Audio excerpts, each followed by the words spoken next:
Nakasunod-sunod kasi tayo. Ayun ba yan? Oh, hindi na rin ako nakita.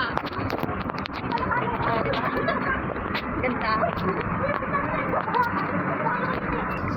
Ayan, umaagos lang yung tubig. Sumusunod lang yung salbabida. Oh. Diyan sa may Pasneres, kanina ako. Ay, dyan, nag-slide kami dyan. Araw sa balat.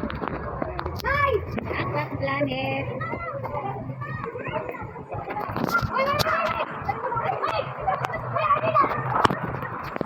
Ayan, dito guys, sama-sama kami dyan. Hawak-hawak kami ng salbabida. Kasi pag kami magbitaw ng bawat isa dyan, yan, may mauuna. Maghiwa-hiwalay po kami. Ito po yung unang ikot namin. So nga lang, sila na una. Ako iniwan, kaya mag-isa na lang ako dyan.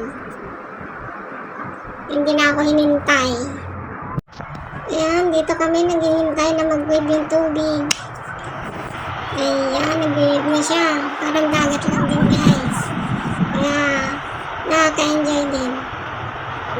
Andiyan ay pinagbabawal ng mga bata na pumunta kasi nga malakas yung awas ng tubig.